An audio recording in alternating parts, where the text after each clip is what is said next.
नमस्कार मंडळी. तर मंडळी, हनुमान जयंतीच्या निमित्ताने मी आज आलेले आहे देवळामध्ये. आणि हे जे देऊळ तुम्हाला दिसत आहे ते आहे आमचं गाव देऊळ. हो, गाव मंदिर आहे ते आमचं गावामधलं. आणि आमच्या गावामध्ये सप्ताह असतो, रामनवमी टू हनुमान जयंतीपर्यंत 9 दिवसाचा आमच्या गावामध्ये सप्ताह असतो. पोथी पारायण आणि छान मंदिर सजवलं जातं. आणि लांब लांबचे महाराज तिथे येऊन, कीर्तनकारी महाराज येतात. रोज रात्री कीर्तनसुद्धा असतं. अक्षरशः जे आपले महान जे आहेत कीर्तनकारी, जे खूप गाजलेले आहात आपले निवृत्ती महाराज, ते सुद्धा तिथे आम्ही बोलवतो. आणि हे बघा किती सुंदर ते मंदिर आमचं सजवलेलं आहे. आणि खूप छान 9 दिवस इतका इथे रोज भजन कीर्तन आरती वगैरे. आणि सगळे गावातल्या बायका पुरुष एकदम नवीन कपडे घालून सजून धजून इथे रोजच्या रोज इथे हजेरी देतात. सर्वांनी एकदम लाईनशीर दर्शन घेऊन.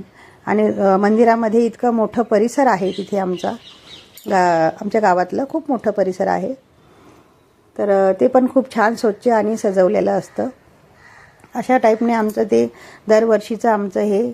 आणि तिथे जे मूर्ती आहेत त्या आहेत राम, सीता, लक्ष्मण आणि आपले हनुमानजी आहे ना, बजरंगबली. तर हे बघा, तुम्हाला मूर्ती मी जवळून दाखवते. आणि इतक्या सुंदर अशा त्या मूर्ती आहेत आणि खूप छान सजवलेल्या असतात. तिथे भटजी आहेत, तर त्यांनी खूप छान अशी पूजा केली जाते.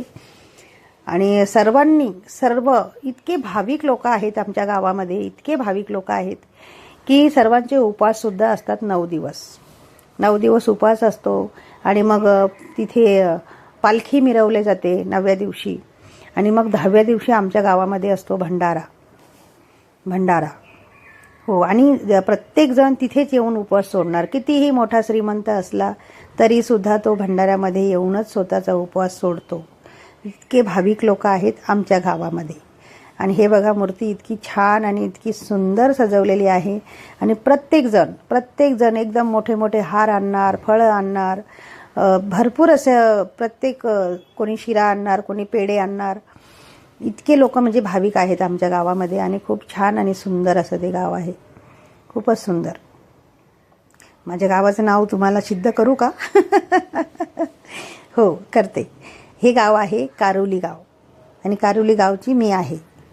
तर मित्रांनो, बघा किती सुंदर सजवलेलं आहे. देव्हारा बाहेरून बघा किती छान सुंदर सजवलेला आहे.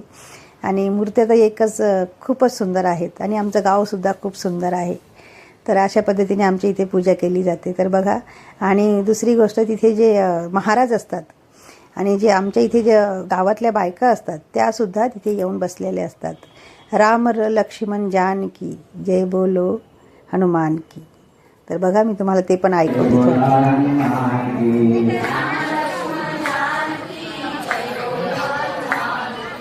राम लक्ष्मण जानकी जय बोलो हनुमान की.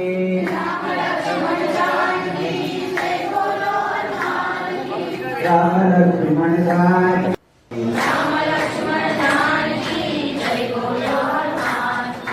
असं आहे आमचं गाव. आणि बघा, बाहेरून थोडंसं मी घरं पण दाखवते. मी जेव्हा निघाले त्यावेळेस मी थोडंसं शूट केलं बाहेरचं. तर तुम्हाला कसं वाटलं हे आमचं गाव मंदिर आणि ही हनुमान जयंतीची पूजा? तर नक्की कळवा तुमच्या छान छान कमेंटमधून.